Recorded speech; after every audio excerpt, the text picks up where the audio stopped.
이런 부부로 삽시다라는 제목으로 말씀 나누겠습니다.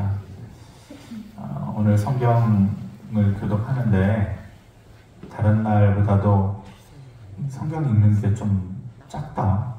소리가 다른 날보다도 좀 작네. 22절부터 왜 작을까? 그랬더니 22절부터 아내들아 남편들에게 복종하기를 죽게 하듯 하라. 그랬더니 이미 눈치채고 안 읽으신 것 같아요.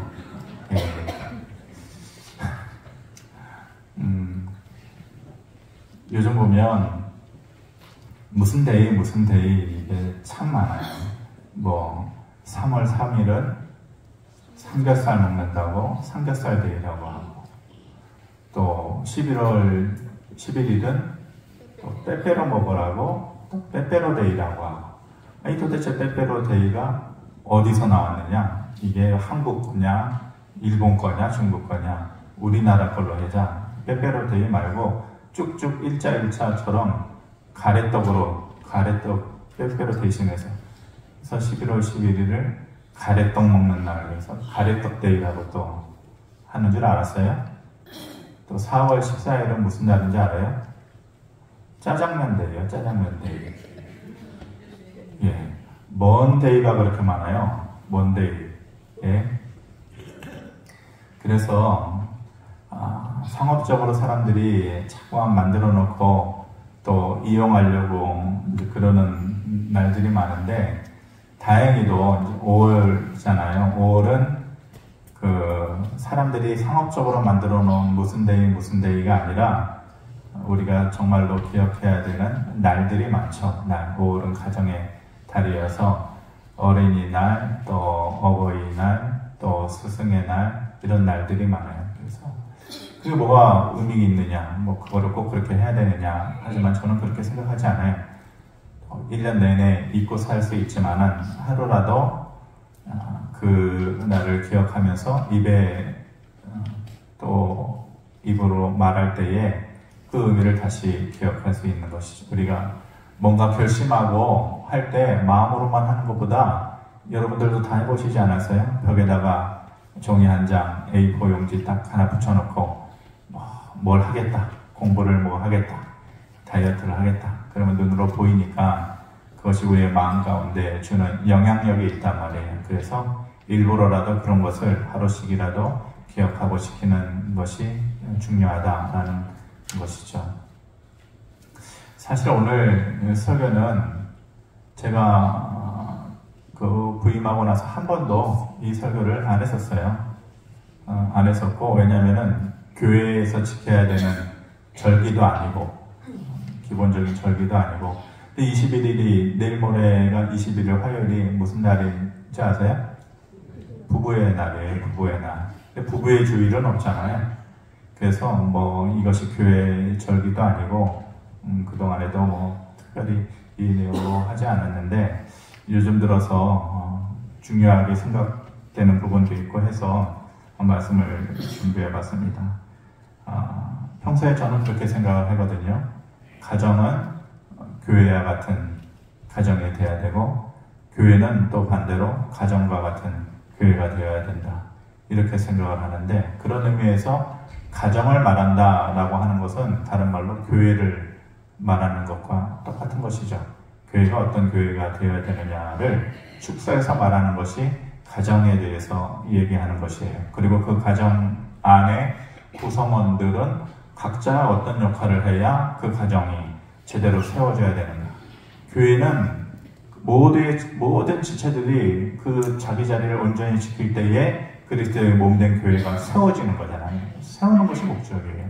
가정은 어떻게 세워지느냐, 그 구성원들이 어떤 역할을 해야 되느냐에 대해서 에베소서 5장에서 말씀하시는 것을 잠깐 같이 나누려고 합니다. 첫 번째로 가정 구성원들 중에 제일 먼저 언급된 것이 아내들의 역할이에요. 그래서 첫 번째는 아내의 복종이라고 이제 제목을 정했는데, 22절 말씀 우리 다시 한번 같이 한번 읽어보겠습니다. 시작. 아내들이여 자기 남편에게 복종하기를 주께 하듯 하라. 이는 남편이 아내의 머리됨이 그리스도께서 교회의 머리됨과 같음이니. 이렇게 말씀하시는 거죠. 그러니까 남자들은 이 말이 나오면 옳다거나 이제 목사님이 이제 제대로 이제 하실 말씀을 하시는구나 이렇게 생각하실 텐데 착각하지 마세요. 창세기 2장에 보면 남자들이 이 에베소서 5장의 말씀을 이용하기를 좋아하는데 하나님께서 아담이 잠든 사이에 갈빗대에서 뼈 하나를 취해서 이제 아내를 하와를 만드셨죠. 그러면은 갈빗대 하나를 빼서 하와를 만들었으면 하와는 완전한 존재예요, 불완전한 존재예요? 하나님께서 갈빗대 하나를 통해서 뼈를 만들고 살을 붙여서 하나의 인간을 만드셨잖아요. 그러면 이 존재는 완전한 존재예요, 불완전한 존재예요? 완전한 존재죠. 오히려 아담은 어때요? 뭐가 하나 빠져나갔잖아요. 그러니까 오히려 부족하고 불완전한 존재는 남자이고 아담인 것이죠. 그 뼈 하나가 빠져나감으로 인해서 남자가 철이 없게 된 거예요. 예, 계속해서 남자는 불완전한 존재고 또 여자는 따져보면은 오히려 완전한 존재라고 말할 수 있는데 남자들이 꼭 여자들을 향해서 이 22절의 말씀을 빗대어서 얘기하면서 상하관계를 만들려고 하는, 내가 위고 너는 아래다, 상하관계를 만들려고 하는데 결코 그렇지 않아요. 빼서 만들었지만은 동일하게 둘 다 수평적으로 완전한 존재라는 것을 인정을 해야 되는 것이죠. 특별히 뭐라고 말씀합니까? 그리스도가 교회의 머리 된 것 같이 이래요. 그러니까 복종하라는 것이 너 내가 시키는 대로 해라, 나는 위에 있고 너는 아래에 있고, 이런 의미가 아니고 그리스도가 교회의 머리 된 것 같이 그처럼 하라 이거예요. 여러분, 그리스도가 교회의 머리 됐다라는 거, 머리는 뭐예요? 우리가 저 사람이 저 공동체의 저 조직의 우두머리야, 저 사람이 제일 높은 사람이야 라고 할 때 우두머리라고 그러잖아요. 머리는 뭘 얘기하는 거예요? 중요한 거. 우리가 중요한 거를 얘기할 때 머리로 제일 먼저 빗대어서 얘기하잖아요. 중요하다라는 것이지 상하관계의 복종관계를 일방적으로 얘기하는 것이 아니에요. 그러니까 여자는, 아내는 남편을 생각하기를 중요하게 생각하는, 다른 말로 존귀하게 여겨줘라 이런 말이죠. 일상생활의 말로 바꾸어 보면 그 남자를 좀 길을 살려줘라 이 말이에요. 길을 살려줘라. 제가 지금도 기억하는데 그 결혼식 때 이제 돌아가셨지만 저희 이제 모교회 담임 목사님이 주례를 해주셨는데 아내도 분명히 기억하고 있을 거예요. 오래 지났지만 그 말이 딱 기억이 나요. 다른 거 할 것 없다. 결혼해가지고 가정을 이루면은 남편을 무조건 길을 살려주고 높여줘라. 그 남편을 길을 살려주고 높여주는 방법이 그냥 머리로만 생각해서는 안 되고 이렇게 하라라고 하는 것이 아직도 기억이 남아요. 그래서 남편이 어디 나가려고 하면은 애들하고 쪼르륵 신발 신는 데까지 나와가지고 신발을 가지런히 놓고 아이들하고 아빠 다녀오세요 이렇게 인사를 하고, 또 아빠가 밖에 나갔다가 들어오면은 아이들이 무엇을 하고 있든지 아내들이 무엇을 하고 있든지 딱 스탑을 하고 신발 벗는 앞에까지 나와가지고 아빠 다녀오셨어요. 그 일을 꼭 해라라는 것이에요. 우리가 존중해라 라고 했을 때 뭘 어떻게 존중하냐. 근데 구체적으로 요 말씀을 하시더라고요. 요거를 해라. 그런데 그것만 하라라는 의미는 아니셨겠죠. 그런 마음으로 해라. 그런 마음으로. 그래서 저는 다행이라고 해야 되나요? 그렇게 존중을 받았어요. 그럼 아이들이 어느 정도 클 때까지 많이 크다 보니까 그 다음부터는 안 하더라고요. 하지만 고등학교 때까지인가 그때까지는 아내가 항상 나와서 같이 신발 신는 데까지 나와서 보내주고 또 맞아주고. 저희 어머니의 기억도 한번 말씀드렸지만 저희 어머니도 또 다툼이 있고 또 마음이 안 좋아도 항상 나가기 전에는 구두 신발을 항상 닦아주셨어요. 그 얘기를 한번 했었는데, 그리고 신발 위에 흰천을 항상 덮어주셨죠. 제 마음이 어떠했을까요? 존중받는 마음이죠. 존중받는 마음. 그 존중받을 때, 나는 존중받는 사람이야 하면서 고개에 힘만 주고 어깨에 힘만 주고 그렇지는 않아요. 그렇게 존중받을 때에 제 마음속에는 꼭 이런 마음이 드는 거죠. 내가 죽을지언정 이 가정을 뼈가 쓰러져도 내가 지킨다. 이런 생각을 하게 되는 거죠. 아내의 순종은 일방적인 복종이 아니고 남편을 존귀하게 여겨주고 길을 살려줍니다. 남자는 그걸로 사는 거거든요. 남자는 남자가 사는 것은 자존심으로 사는 거예요. 그 길을 살려줌으로 인해서 오히려 그 방법이 가정을 살리는 귀한 방법이 된다라는 것이죠. 두 번째로 이것이 이제 아내의 복종은 빨리 끝내고, 두 번째로 이제 얘기할 핵심이 이 남편의 사랑에 관한 것인데, 25절 말씀 우리 같이 한번 보겠습니다. 시작. 남편들아 아내 사랑하기를 그리스도께서 교회를 사랑하시고 그 교회를 위하여 자신을 주신같이 하라. 아멘. 아내 사랑하기를 그리스도께서 교회를 사랑하신 것 같이, 그리고 그 교회를 위해서 자신을 주신 것 같이 하라 이거예요. 다 불합격자예요, 여러분. 다. 남편이 아내를 사랑하는데 어떻게 알아요? 그리스도께서 교회를 사랑하신 것 같이. 목숨을 내주고 세우시려고 하고 지키시려고 했던 그 교회, 주님께서 그것처럼 하라라는 것이. 여러분들이 인생의 숙제를 다 하셨는지, 어떤 숙제가 남아있는지는 잘 모르겠어요. 근데 저는 제 개인적으로 인생의 숙제, 계속해서 해야 되는 남아있는 인생의 숙제가 있다라고 보는 거죠. 여러분들 결혼하기 전에 남편이 여자를 만나서 대부분 남자들이 하는 얘기, 동서고금을 막론하고 하는 얘기가 있죠. 내가 결혼만 하면 어떻게 해준다 그래요? 손에 물 한 방울 안 묻히게 해주겠다. 이렇게 하잖아요. 그 말은 어느 나라나 다 있는 말인 것 같아요. 근데 결혼하고 나서 어때요?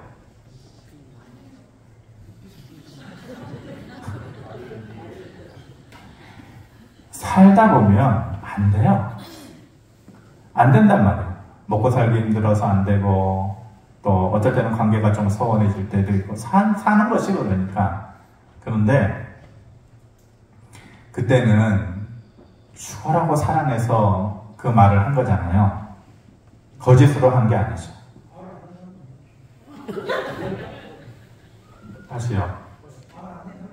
말 안 하는 사람, 애초부터 말을 안 하는 사람도 많다. 그런 사람을 우리는 소도둑놈이라고 해요. 누구라도 정말로 사랑해서 그 말을 하잖아요. 근데 저는 그게 숙제라고 생각해요. 나는 지금 못하지만 이런저런 이유 때문에 못하지만은 끝까지 내가 해야 되는 숙제가 그거다라고 저는 생각을 하고 있거든요. 남편이 줘야 할 것이 두 개가 있어요. 다른 건 다 필요 없어요. 남편이 아내에게 줘야 될 거 뭐냐? 하나는 월급 주면 다른 건 다 필요 없어요. 근데 또 하나 가장 중요한 게 뭐냐면은 사랑이에요. 다른 거 주려고 애쓸 게 없고 남편은 월급하고 사랑을 주면은 그게 끝이에요. 어떤 여자가 남편한테 사랑받는다라는 사랑해, 여보 사랑해, 이 말을 너무너무 듣고 싶은 거예요. 이 남자가 부산 사람인지 어떤지는 잘 모르겠는데 이 여자가 사랑해 말을 듣고 싶어가지고 평생 못 들었던 말을 전화를 통해서 이제 꾀를 쓴 거예요. 남편한테 얘기하기, 여보, 사랑해 하고 안 사랑해가 있었어. 그런데 사랑해 하고 안 사랑해가 같이 살다가 어느 날 갑자기 안 사랑해가 죽고 말았네. 그러면은 사랑해하고 안 사랑해 중에서 뭐가 남았을까? 이렇게 전화상으로 물어본 거예요. 그럼 대답이 뭘로 해야 돼요? 사랑해가 남은 거잖아요. 사랑해하고 안 사랑해 둘 중에 안 사랑해가 죽었으니까. 그 얘기를 듣고 싶어서 그렇게 억지로 말을 끄면서 했는데 남편이 바빠 죽겠는데 이 애편아가 쓸데기 없는 소리를 한다고 딱 끊어버리자는 거예요. 예? 그러니까 그 말을 듣고 싶었던 이 여자의 마음이 얼마나 슬펐겠어요. 여자가 먹고 사는 것이 두 가지가 있대요. 여자는 두 가지 먹고 산다. 물론 양푼 비빔밥 한 그릇 크게 먹고 살기도 하겠지만은 대부분의 여자가 먹고 사는 것 두 가지. 그것만 먹고 싶어 한다라는 거예요. 하나는 명품 가방. 그리고 또 하나는 남편의 사랑. 네. 여자가 끝까지 먹고 싶어 하는 거. 근데 앞에 것 잘 못 해주잖아요. 명품 땡땡. 그러면 뒤에 거라도 열심히 해줘야 되는 것 아니에요? 예? 여자는 평생 지니고 있는 병이 있어요. 갱년기가 지나면서 평생 이런 병도 생기고 저런 병도 생기고 그러는데 모든 여자들이 평생 지니고 있는 병이 뭐냐면은 확인병이에요. 확인병. 뭘 확인하는 거예요? 당신이 나를 사랑하느냐. 제가 그것 때문에 아주 힘들었었어요. 예. 끄떡하면은 요리저리 돌려가지고 나 사랑해? 나 사랑해? 근데 여러분 제가 그 말을 안 하는 건 아닌데 그렇게 직접적으로 물어보면은 좀 대답을 요리 피하고 저리 피하고 근데 요즘은 좀 안 그렇지만은 여자들은 그것을 평생 확인하고 싶어 한다는 것이. 검은 머리가 팥뿌리가 될 때까지 사랑해라. 사랑하는 말을 해라. 검은 머리가 팥뿌리가 되잖아요. 하얘지잖아요. 그 사랑은 변하죠. 근데 변하는 것을 가지고 변했다라고 얘기하면 돼요? 당연히 변해야 되는 것이 변하는 것이에요. 사랑도 변해요. 그런데 흔히 얘기하기를 여자들이 왜 당신의 사랑은 변했어? 이렇게 얘기하는데 잘못 생각한 거예요. 사랑은 변하죠.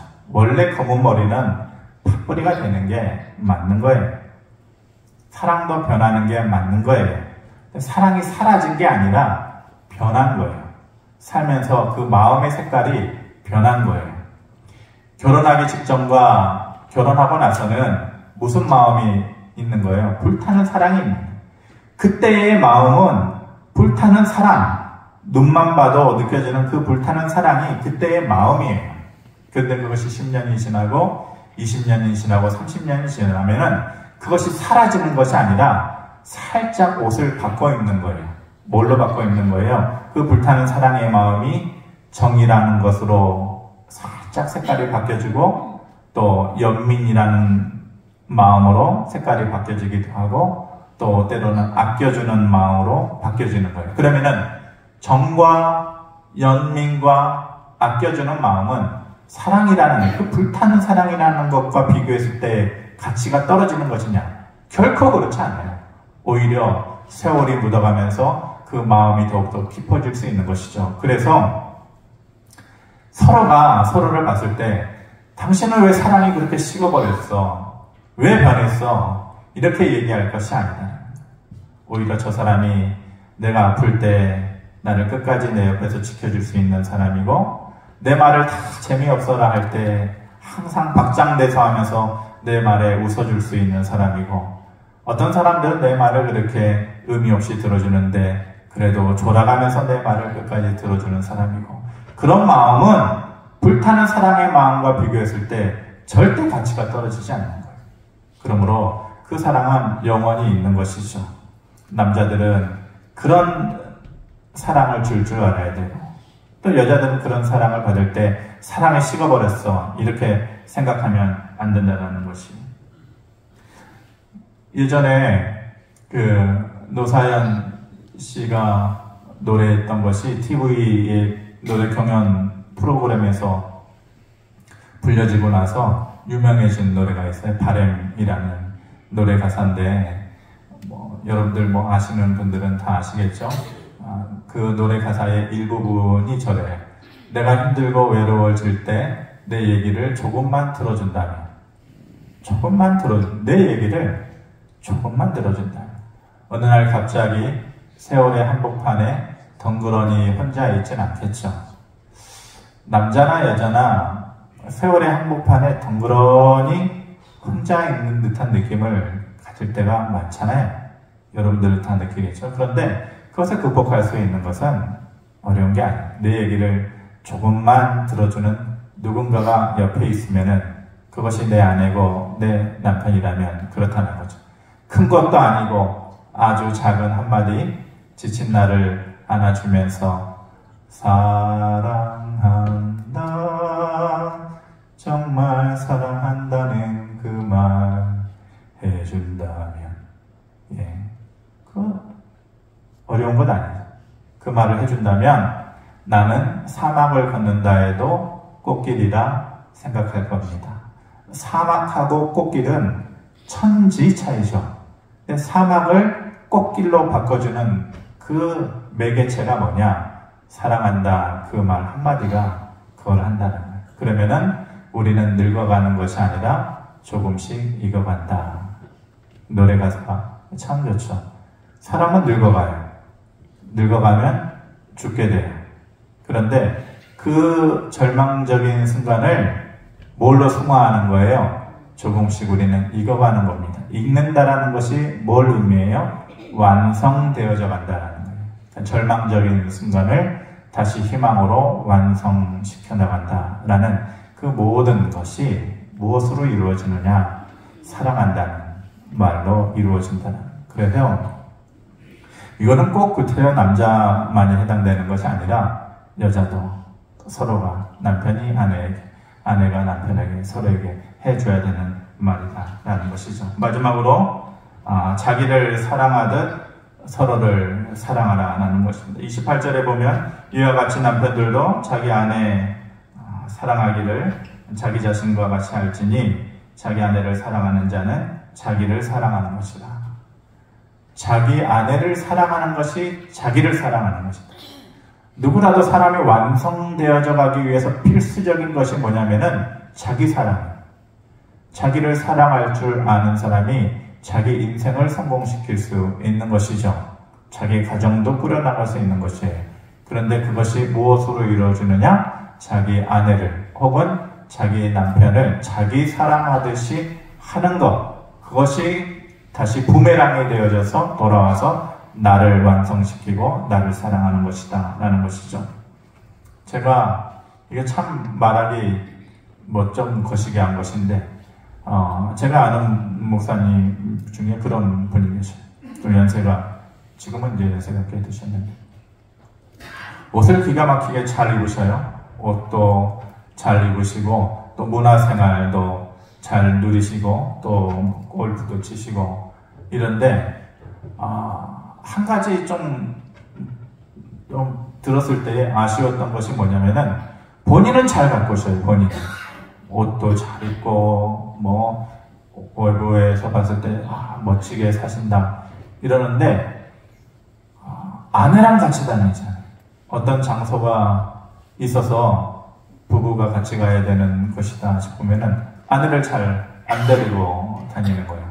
물론 집안에 보물 숨겨놓듯이 꽁꽁 숨겨놨을 수도 있겠지만 모르는 부분이 있을 수 있겠죠. 하지만 일반적으로 이제 아는 사람들이 얘기했을 경우에 저건 아니지 이렇게 얘기를 하는 거죠.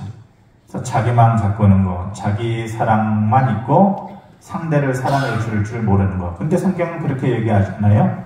저 사람을 사랑하는 것이 결국은 나를 사랑하는 것이고 저 사람을 높여주는 것이 나를 높이는 것이다. 이렇게 말씀하는 것이죠. 마가복음 10장 9절에 보면은 하나님께서 짝지어 주신 것을 사람이 나누지 못할지니 이렇게 부부는 누가 짝지어 준 것이야? 하나님께서 짝지어 준 거예요. 하나님께서 짝지어 준 것을 사람이 나누지 못한다. 물론 여러 가지 적용되는 상황이 있기 때문에 이것에 대해서는 더 언급하지 않을게요. 왜냐하면은 이것 때문에 또 힘들어하는 분들도 계실 수 있으니까 근데 요것이 말하는 또 다른 의미는 뭐냐? 하나님께서 짝 지어줬다라는 것은 그 말 하나 갖고 뭘 의미하냐? 하나가 됐다는 거야. 하나라는 거야. 저 사람이 나고 내가 저 사람이다. 이제 하나라는 거야. 그런데 겉을 화려하게 하고 안을 소홀하게 한다. 그거 있을 수 없는 거야. 예를 들어서 겉은 좋은 향수를 뿌리고 예쁜 옷을 입는데 맨날 술 마시고 담배 피우고 한 사람이 그런다는 거예요. 이제는 부부가 한 몸이니까 한 사람이 그런다는 것은 결국은 자기 자신을 죽이는 것과 마찬가지. 겉만 화려하게 하고 속을 다스리지 못한다? 그러면 겉도 언젠가는 사그러들 날이 오는 것이죠. 상대를 존귀하게 생각하는 것, 귀하게 생각하는 것은 결국은 나를 높이는 것이다. 나를 사랑하는 것이다. 라는 말씀입니다. 누군가가 이런 얘기를 했어요. 이 현대사회는 하우스만 있고 홈은 없다. 이렇게 얘기를 했어요. 하우스는 뭘 얘기하는 거예요? 눈에 보이는 집을 얘기하는 거지. 현대사회는 집만 있고 홈은 뭐예요? 우리가 가정이라고 얘기하잖아요. 그러니까 벽돌로 되어진 집만 있고 그 안에 사랑이 머무는 가정은 없다. 이것이 바로 우리가 살아가는 현대사회다 얘기를 해요. 프랑스의 작가 빅토르 휴고가 이런 말을 했어요. 집은 나무와 돌과 타일로 짓지만 가정은 사랑의 관계로 만들어지는 것이다. 이런 말을 했거든요. 근데 이 시대, 이 사회를 생각해 보면은 모든 사람들이 뭐예요? 영끌이라고 하잖아요.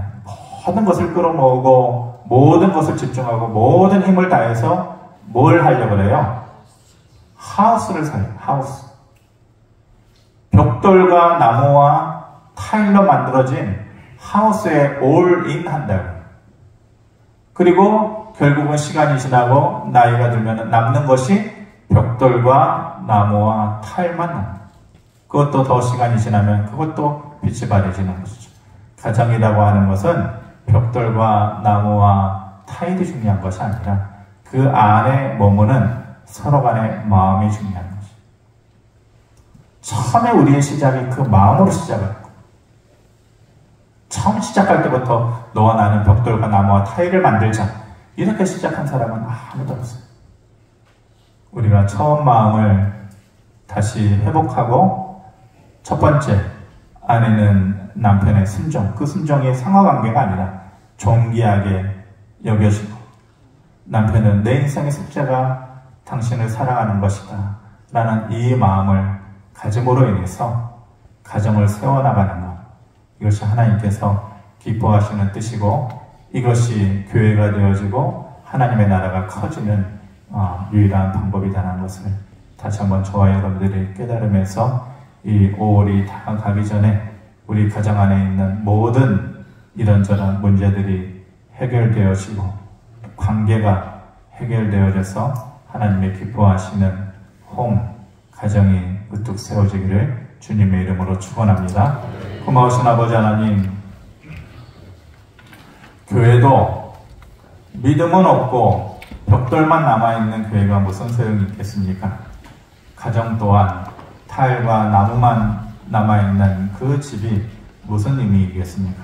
그 안에 구성원들, 아내는 아내로서, 남편은 남편으로서, 또 자녀들은 자녀들로서 각자에게 서로의 마음을 주고받으면서 눈에 보이는 벽돌이 아니라 마음의 집을 세워나가는 것이 하나님의 뜻이고 또 하나님의 기뻐하심인 줄을 믿습니다. 그런 가정이 모두 되어질 수 있도록 성령님께서 우리 마음 가운데 교통하여 주시어서 마음을 정리하게 하시고 선한 마음으로 가정을 이루어 나갈 수 있도록 은혜를 더하여 주시옵소서. 감사드리며 예수 그리스도의 이름으로 기도하옵나이다. 아멘.